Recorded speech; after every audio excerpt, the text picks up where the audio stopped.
ชาวประชาขอเชิญพุทธศาสนิกชนนักศีลนักบุญทุกท่านร่วมทำบุญหล่อเทียนพรรษาประจำปี 2566 ร่วมทำบุญแผ่นเทียนธรรมจักรแผ่นละ20 บาทหล่อเทียนพรรษาถวายวัดพระบาทอุดมตำบลเวียงอำเภอฝางจังหวัดเชียงใหม่หรือร่วมทำบุญตามกำลังศรัทธารอเทียนพรรษาจำนวน9 เล่มเดินทางไปร่วมบุญถวายเทียนพรรษาในพื้นที่อำเภอฝางจังหวัดเชียงใหม่ณวัดพระบาทอุดมอำเภอฝางจังหวัดเชียงใหม่วันที่13 สิงหาคม 2566 เวลา 14 นาฬิกา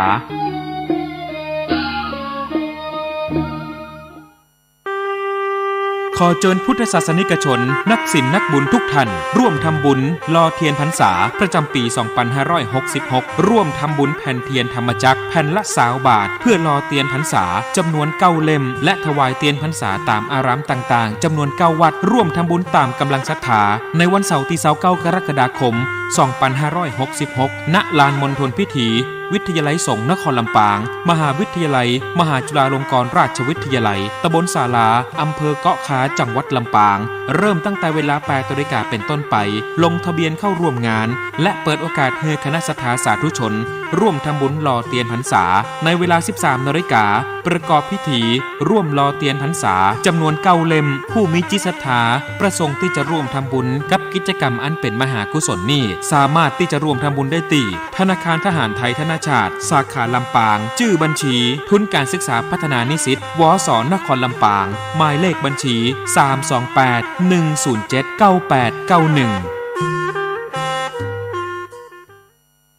วัดฟังธรรมไหว้พระเช้าค่ำทำความดีภาวนาความวัดคันธารามทุ่งอ้ออำเภอสันป่าตองโดยพระอาจารย์พระมหาบัณฑิตญาณเมธีขอเชิญชวนพุทธศาสนิกชนร่วมฟังธรรมบรรยายพิเศษโดยท่านอาจารย์ววชิระเมธีท่านเจ้าคุณพระเมธีวชิโรดมเรื่องธรรมะในวัดเข้าพรรษาเข้าหาธรรมและร่วมกันถวายเทียนพรรษาและถวายมหาสังฆทาน129 วัดนำโดยท่านนิรัตพงษ์สิทธิถาวรผู้ว่าราชการจังหวัดเชียงใหม่และคุณนายสุกุมารพงษ์สิทธิถาวรนายกเหล่ากาชาติจังหวัดเชียงใหม่ในวันเสาร์ที่ 29 กรกฎาคม 2566 ตั้งแต่เวลา 7:30 นาทีเป็นต้นไปอย่าลืมพุทธศาสนิกชนทุกท่านเข้าร่วมงานบุญใหญ่ในวันเสาร์ที่ 29 กรกฎาคม 2566 ตั้งแต่เวลา 7:30 นาทีเป็นต้นไปร่วมกันฟังธรรมบรรยายโดยท่านอาจารย์ววชิระเมธีเรื่องธรรมะในวัดเข้าพรรษาเข้าหาธรรมและร่วมกันถวายเทียนพรรษาถวายมหาสังฆทาน129 วัดณวัดคันธารามทุ่งอ้อตำบลสันกลางอำเภอสันป่าตองจังหวัดเชียงใหม่ตั้งแต่เวลา 7:30 นาทีเป็นต้นไปข่าวสารประการประชาสัมพันธ์ประกาศเชิญชวนร่วมพิธีแสดงมุทิตาจิตฉลองปริญญาบัตรพุทธศาสตร์ดุษฎีบัณฑิตสาขาวิชาพระพุทธศาสนารุ่นที่ 18/10 กับพระครูประหลัดกิติพงศ์กิติโสพโนด็อกเตอร์เลขานุการเจ้าคณะตำบลสันทรายน้อยถึงตำบลสันพเนตรผู้ช่วยเจ้าอาวาสวัดสันขยอมตำบลสันทรายน้อยอำเภอสันทรายจังหวัดเชียงใหม่จัดงานมุทิตาวันเสาร์ที่ 19 และวันอาทิตย์ที่ 20 สิงหาคม 2566 ก็เชิญชวนศรัทธาสาธุชนศิษยานุศิษย์ร่วมมุทิตาจิตร่วมเป็นเจ้าภาพสังฆทานเป็นเจ้าภาพโรงทานก็ติดต่อสอบถามรายละเอียดเพื่อร่วมทำบุญได้ที่ 0962629694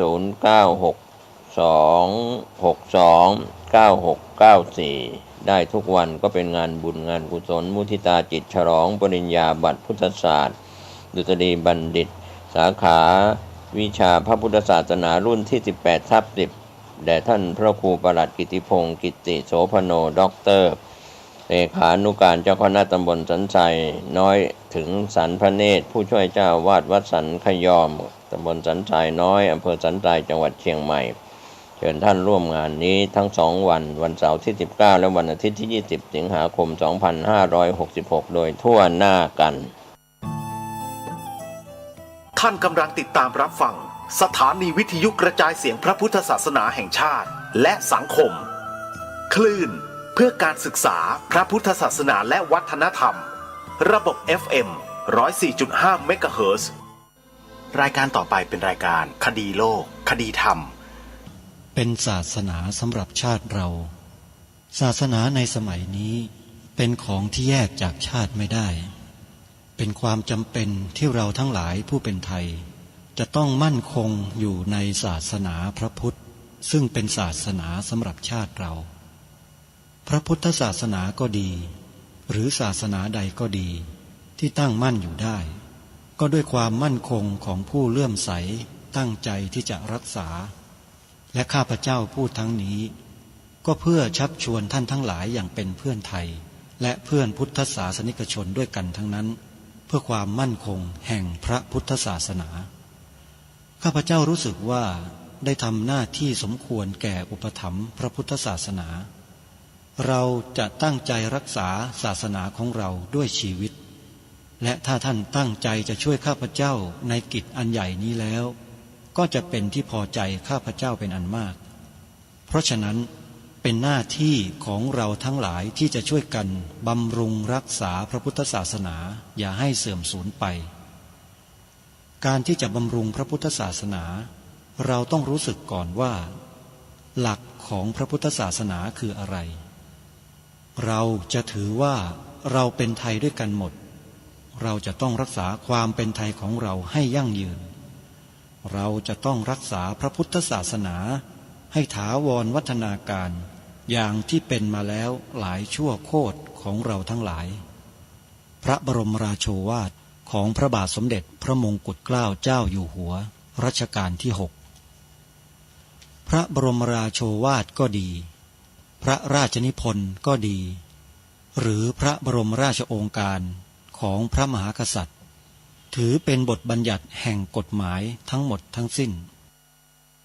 การบัญญัติให้พระพุทธศาสนา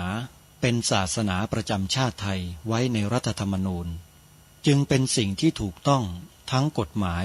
และทางโบราณราชประเพณีการบัญญัติให้พระพุทธศาสนาเป็นศาสนาประจำชาติไทยไว้ในรัฐธรรมนูญย่อมเป็นหลักค้ำประกันให้กับประชาชนคนไทยว่าตนได้ปฏิบัติตามกฎหมายอย่างแท้จริงการบัญญัติให้พระพุทธศาสนาเป็นศาสนาประจำชาติไทยไว้ในรัฐธรรมนูญมิได้เป็นการลิดรอนสิทธิเสรีภาพของผู้ใดแต่เป็นการยืนยันความจริงตามกฎหมายและประวัติศาสตร์ชาติไทยการบัญญัติให้พระพุทธศาสนาเป็นศาสนาประจำชาติไทยไว้ในรัฐธรรมนูญจะทำให้พระพุทธศาสนาได้รับการอุปถัมภ์และคุ้มครองจากรัฐดุจเดียวกันกับที่องค์พระมหากษัตริย์ทรงกระทำมาการบัญญัติให้พระพุทธศาสนาเป็นศาสนาประจำชาติไทยไว้ในรัฐธรรมนูญจะป้องกันพระพุทธศาสนาไม่ให้ถูกลัทธินิกายนอกศาสนากระทำการใดๆได้ด้วยอุบายต่างๆนานาการบัญญัติให้พระพุทธศาสนาเป็นศาสนาประจำชาติไทยไว้ในรัฐธรรมนูญจะทำให้สังคมไทยมีแต่ความสุขร่มเย็นเป็นธรรมทั้งต่อคนศาสนาอื่นและคนสัญชาติอื่นได้อย่างแท้จริงแต่ถ้าไม่บัญญัติให้พระพุทธศาสนาเป็นศาสนาประจำชาติไทยไว้ในรัฐธรรมนูญในอนาคตประเทศไทยจะต้องตกอยู่ในสถานะเดียวกันกับพื้นที่3 จังหวัดชายแดนภาคใต้ถึงวันศุกร์และวันเสาร์อาทิตย์ทางสถานีวิทยุแห่งนี้ท่านผู้ฟังสามารถใช้โทรศัพท์มือถือเราจะต้องช่วยท่านรายการคดีโลกคดีธรรมย้ำแล้วย้ำอีกว่าใครที่จะทำบุญกับรายการคดีโลกคดีธรรมเนี่ยให้โยมบริจาคปัจจัยเข้าวัดเข้าสถานีวิทยุเป็นค่ากระแสไฟฟ้าไปเลยนั่นแหละคือการสนับสนุนรายการคดีโลกคดีธรรมในทางหนึ่งด้วยและโยมก็ได้สนับสนุนสถานีวิทยุ ให้เผยแผ่ธรรมได้อีกเป็นจำนวนมหาศาลอีกด้วยขออนุโมทนาบุญกับทุกท่านนะโยมนะรายการคดีโลกคดีธรรมในวันนี้ก็ยังคงนำเสนอบทความหนังสือที่ชื่อว่ากรณีสันติอโศกที่ท่านเจ้าประคุณสมเด็จพระพุทธโฆษาจารย์ปอ.ประยุตโตท่านได้เรียบเรียงได้เขียนไว้ด้วยความตั้งใจเมื่อปีพระพุทธศักราช 2531 ซึ่งทางรายการได้หยิบยกมาอ่านให้พวกเราได้สดับรับฟังเรื่องราวที่เกิดขึ้นกับวงการพระพุทธศาสนาของเราและเป็นเรื่องใหญ่เป็นเรื่องสำคัญมากๆหลายคนสงสัยว่าผู้ดำเนินรายการคดีโลกคดีธรรมเนี่ยมีอคติอะไรกับสันติอโศกหรือเปล่าเปล่าท่านจันเนี่ยก็รู้จักกันดีเคยไปร่วมกิจกรรมด้วยกันมาหลายครั้งเจอกันหลายที่แต่เราไม่พูดคุยกันมากเพียงแค่รู้ว่ามาทำอะไรกันเท่านั้นแหละแต่ถ้าจะให้พูดคุยกันมันคุยกันไม่ได้เพราะอะไรธาตุมันไม่ตรงกันไม่ตรงกันอย่างไรก็ฟังพระเดชพระคุณท่านเจ้าคุณพระเทพเวทีหรือเจ้าประคุณสมเด็จพระพุทธโฆษาจารย์ปอ.ประยุตโตท่านได้เขียนกล่าวเอาไว้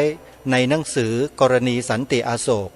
ที่ได้นำมาอ่านให้พวกเราได้ฟังในรายการกันดูสิฮะ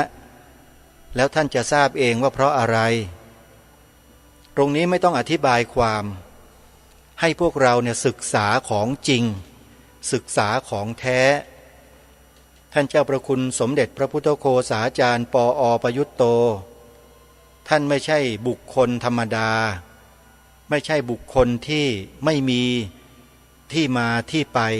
เหมือนกับกลุ่มคนที่ปลอมบวชเป็นพระนะปลอมแปลงเข้ามาเพื่อที่จะทำลายพระพุทธศาสนาเหล่านั้นหรอก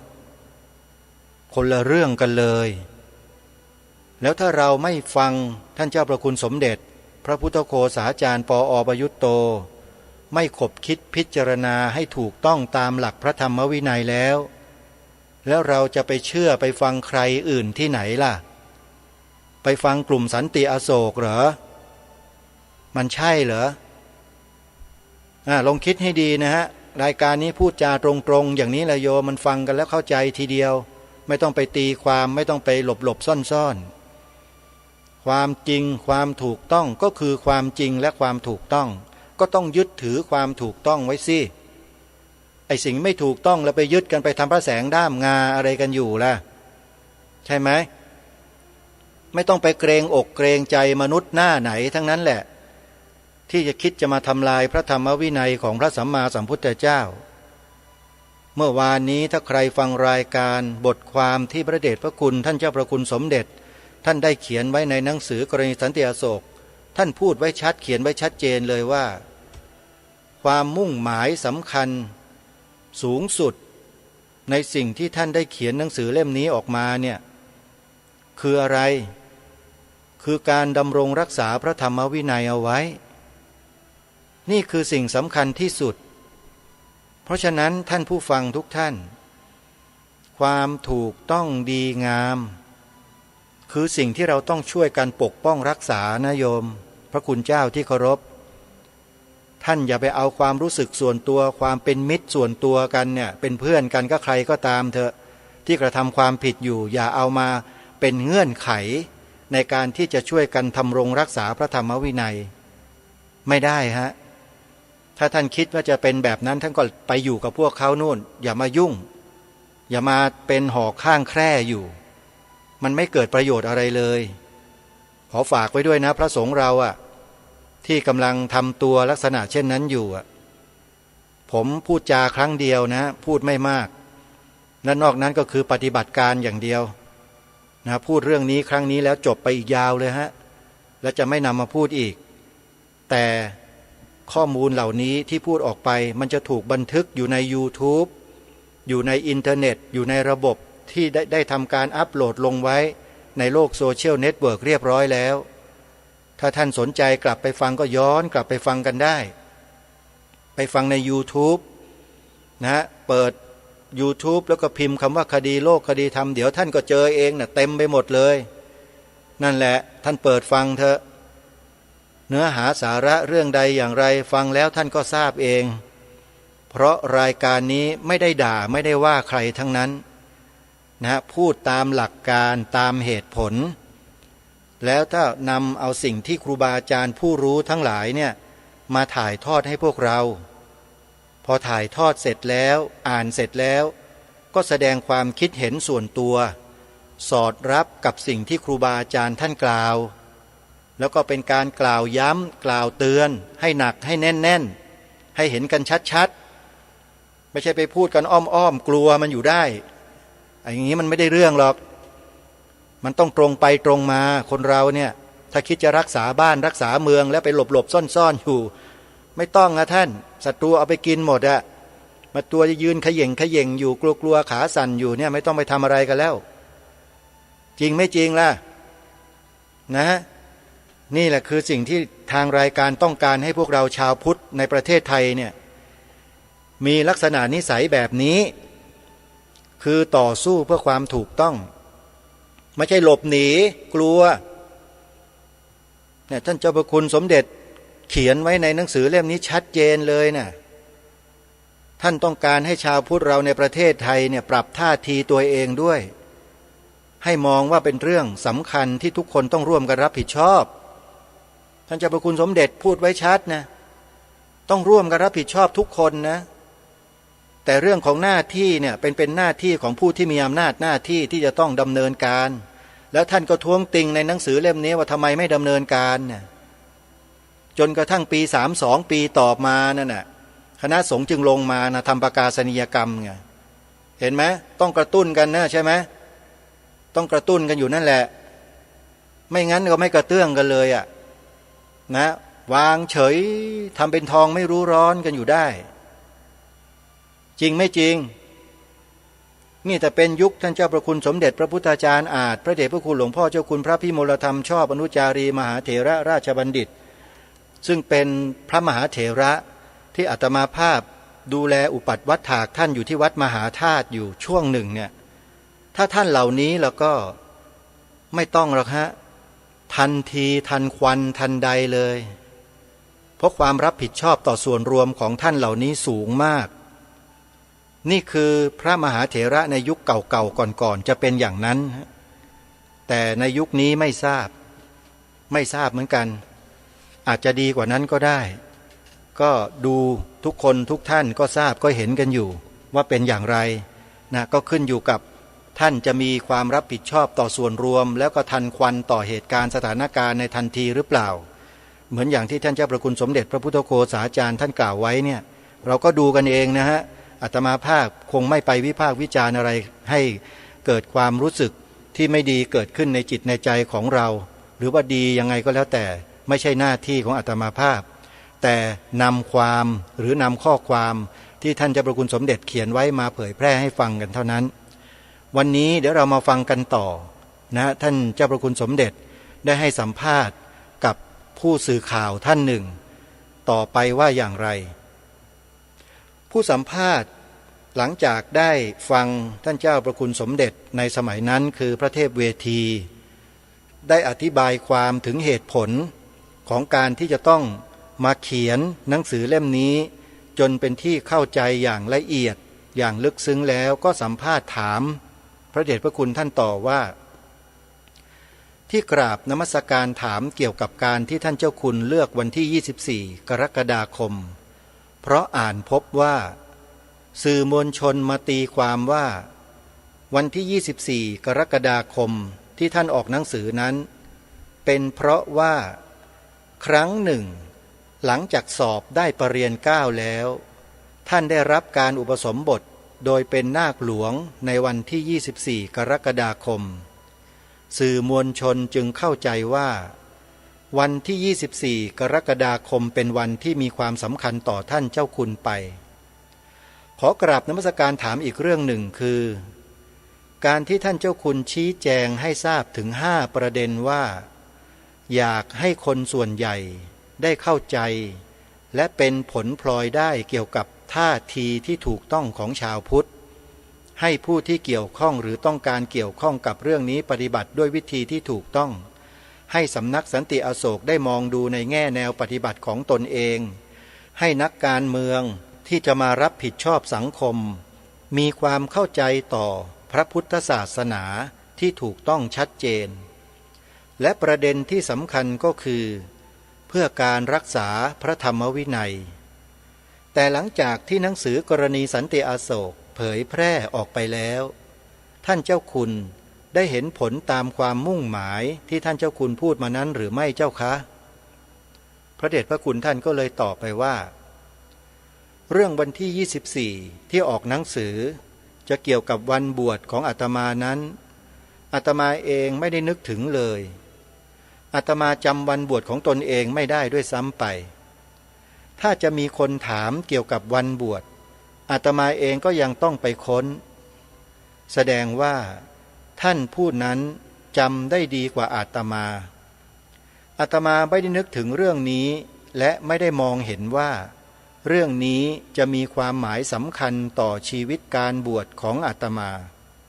เพียงแต่นึกถึงวันที่เป็นกลางที่สุดส่วนในเรื่องของเวลาก็เพียงแต่จะให้ออกในวันที่24กรกฎาคมเท่านั้นเพราะอาตมาอยู่ห่างไกลถึงลำลูกกาจะแจกใครได้สักกี่คนไม่ได้คิดว่าเวลาจะมีผลอย่างไรถ้าออกมาทันตอนเช้าแต่นี่ก็บังเอิญว่ากว่าจะออกได้ก็เย็นเพราะทำไม่ทันไม่ใช่ว่าอาตมาจะมีเจตนาให้ออกเย็นทีนี้ในแง่ผลที่เกิดขึ้นเท่าที่ทราบก็มีผลบ้างคือได้ฟังบางท่านโทรศัพท์มาว่าหนังสือนี้ได้ทำให้ท่านเกิดความเข้าใจขึ้นว่าเรื่องราวเป็นอย่างไรหรือเล่าว่าคนอื่นก็เริ่มเข้าใจได้ดีขึ้นบ้างก็เขียนจดหมายมา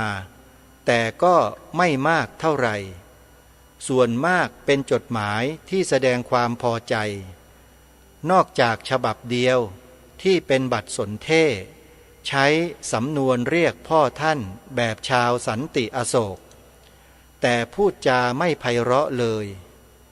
อีกฉบับหนึ่งมาจากชาวสันติอโศกที่เลื่อมใสมาก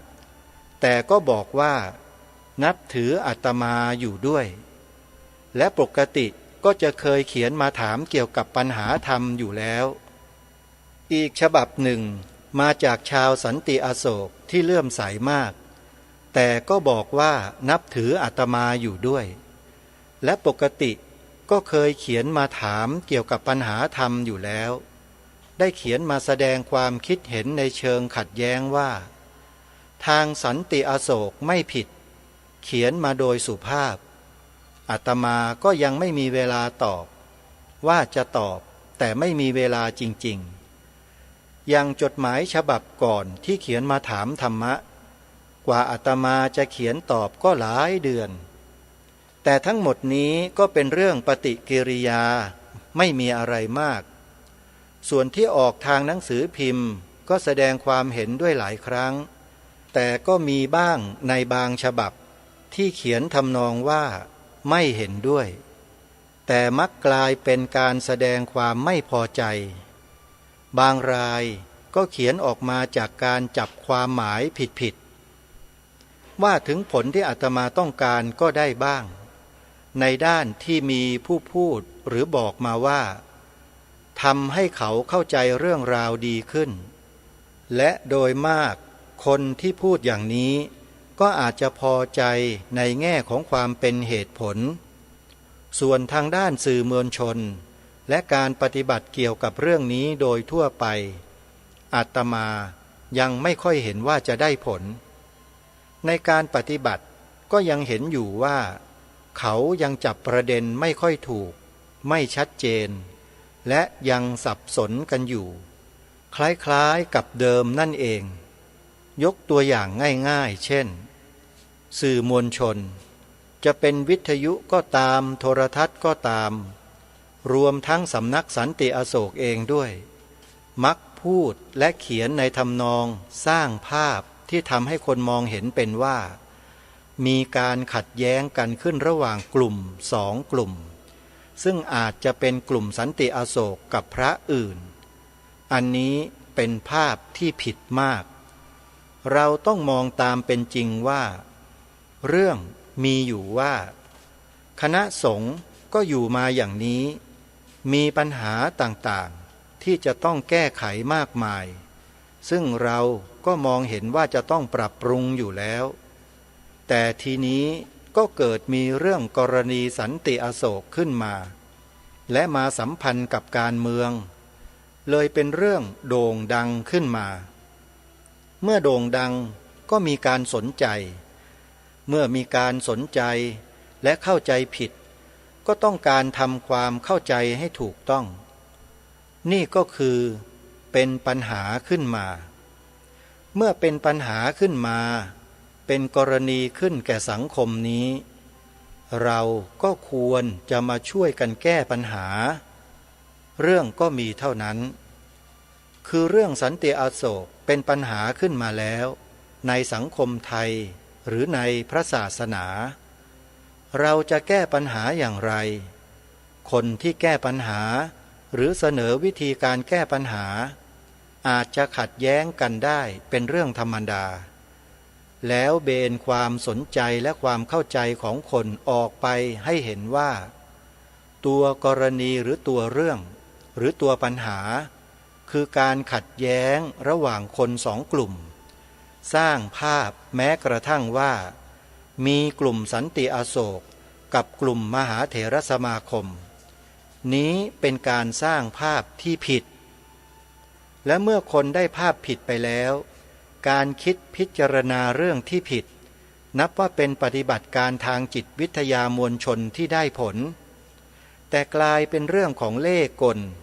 ซึ่งทำให้สงสัยในความสุจริตใจว่าทำไมต้องหาทางเลี่ยงไม่พิจารณาปัญหากันอย่างตรงไปตรงมาอีกอย่างหนึ่ง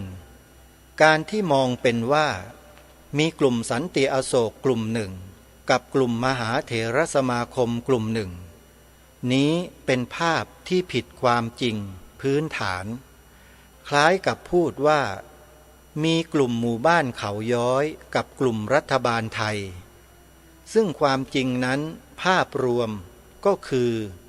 มีคณะสงฆ์ไทยเป็นองค์รวมอยู่อันหนึ่งซึ่งมีพระสงฆ์มากมายแต่ปัจจุบันนี้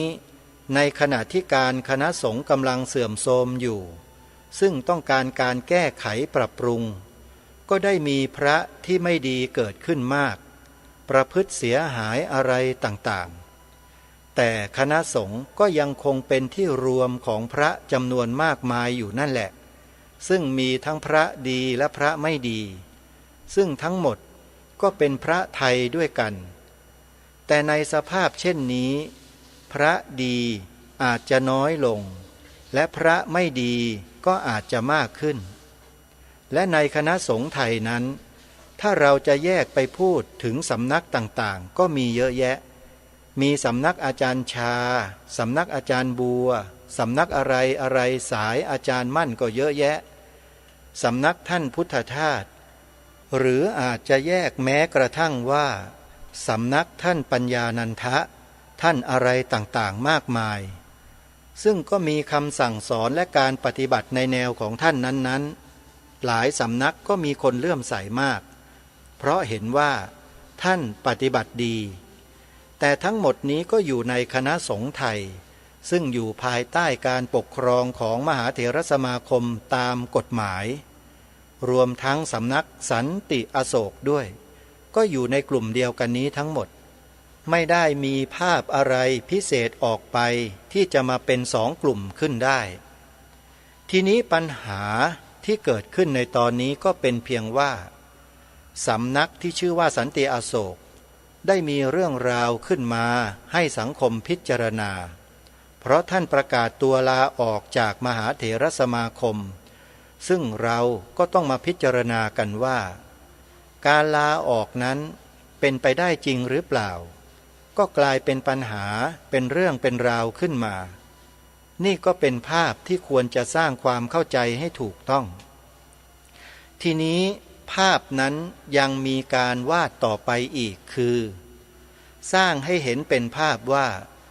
มีกลุ่มสันติอโศกที่มีความประพฤติปฏิบัติที่วางไว้จำเพาะแบบนี้กับกลุ่มพระอื่นที่เรียกว่าพระของมหาเถระสมาคม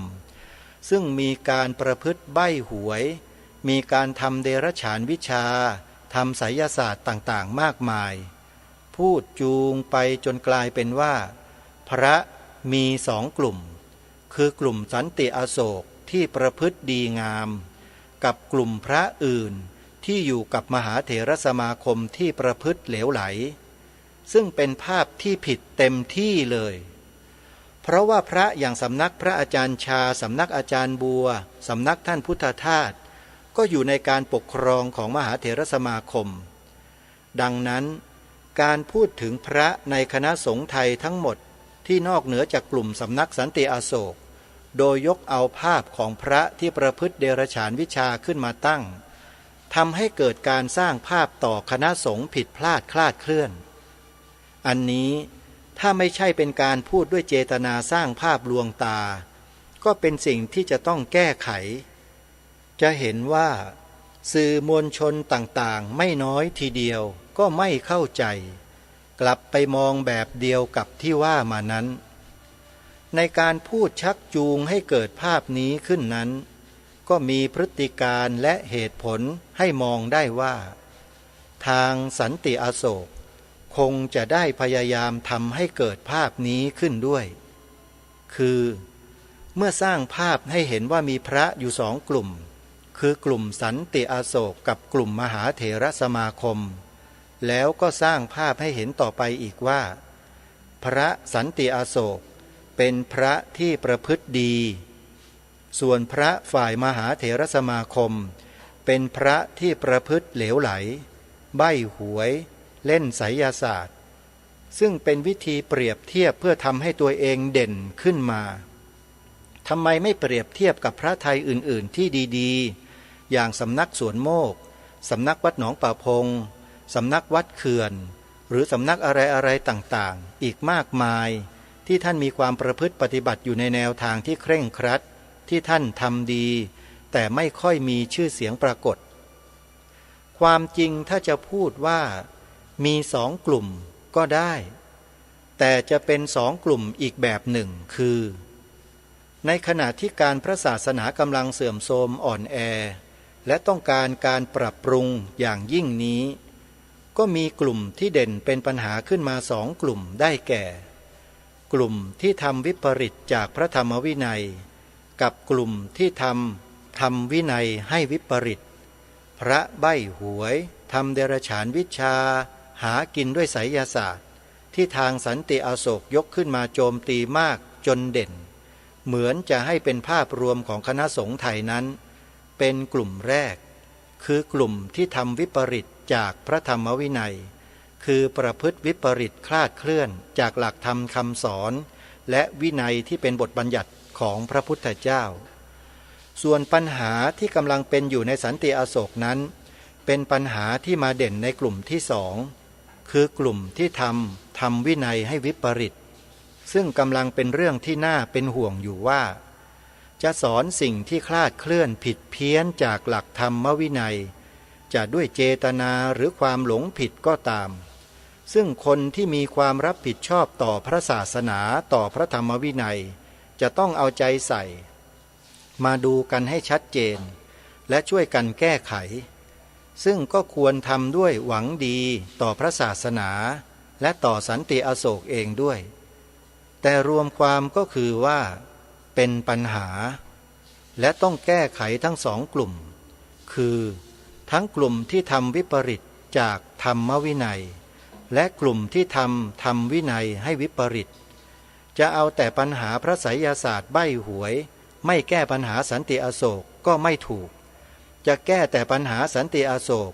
ละเลยปัญหาพระย่อหย่อนมิจฉาชีพก็ไม่สมควรอย่างไรก็ตามเหนือกว่านั้นขึ้นไปก็มีจุดรวมของการเกิดปัญหาและการแก้ปัญหาอยู่อย่างน้อยจุดหนึ่ง ถ้ายังไม่มองเหตุปัจจัยและองค์ประกอบที่ลึกซึ้งกว่านั้นไปจุดรวมนั้นก็คือการบริหารการคณะสงฆ์ซึ่งถ้าไม่แก้ไขปรับปรุงนอกจากจะแก้ปัญหาที่มีอยู่ทั้งสองกลุ่มนี้ไม่ไหวแล้วก็จะมีแต่การสั่งสมปัญหามากขึ้นและร้ายแรงยิ่งขึ้นไปในระยะยาวในการพิจารณาเรื่องสันติอโศกนั้นไม่ควรยกเรื่องพระประพฤติย่อหย่อนวิปริตขึ้นมาเทียบเพื่อปัดประเด็นปัญหาสันติอโศกอย่างที่บางท่านเคยทำมาแล้วอีกนอกจากจะยกขึ้นมาพูดในทางกระตุ้นเตือนให้เร่งพิจารณาแก้ไขเพิ่มเข้ามาอีกเรื่องหนึ่งด้วยยิ่งการที่จะยกขึ้นมาพูดเพื่อโต้เถียงหนังสือกรณีสันติอโศกก็ยิ่งเป็นการไม่สมควรและจะเป็นการเฉยไฉไปไกลหนังสือกรณีสันติอโศกนี้มิได้เขียนขึ้นเพื่อพระที่ประพฤติวิปริตผิดเพี้ยนที่ท่านโพธิรักษ์ชอบยกขึ้นมาติเตียนและมิได้เขียนขึ้นเพื่อส่งเสริมการปกครองคณะสงฆ์ที่ย่อหย่อนอ่อนแอแต่เขียนขึ้นเพื่อชี้ชวนให้ช่วยกันแก้ไขปรับปรุงแต่ในเวลาเดียวกันผู้ที่เบื่อหน่ายและอยากให้มีการแก้ไขปรับปรุงก็ไม่ควรดีใจชอบใจเพียงเพราะเห็นว่าได้มีการฝ่าฝืนแข็งขืนต่ออำนาจการปกครองของคณะสงฆ์เกิดขึ้นแล้วเพราะจะเป็นเพียงความรู้สึกที่เกิดจากความน้อยใจ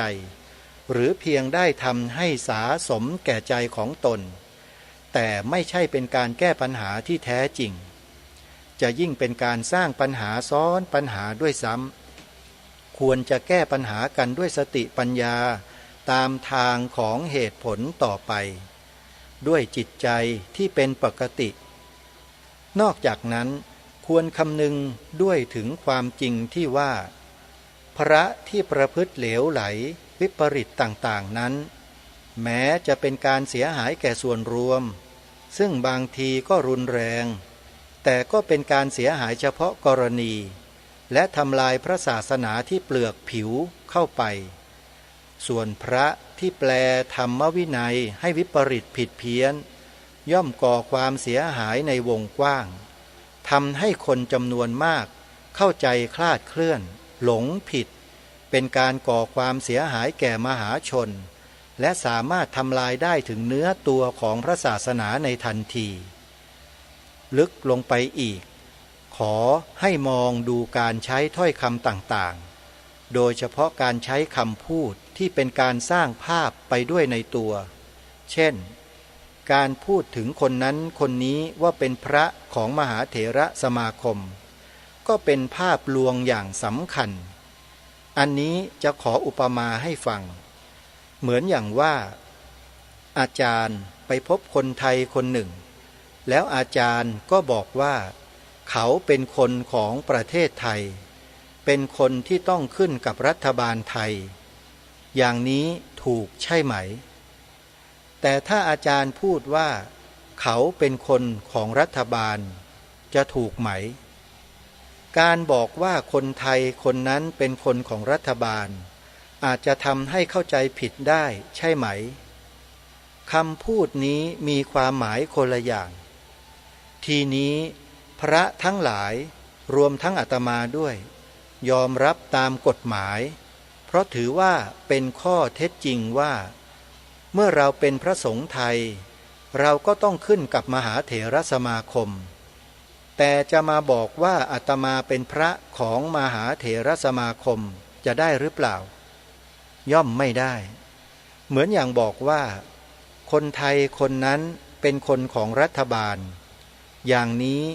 ย่อมให้ความรู้สึกที่ผิดถ้าพูดว่าเป็นคนของมหาเถรสมาคมคนก็เข้าใจว่าเป็นคนที่ทำงานอะไรต่างๆตามความประสงค์หรือตามคำสั่งของมหาเถรสมาคมหรือแม้กระทั่งว่า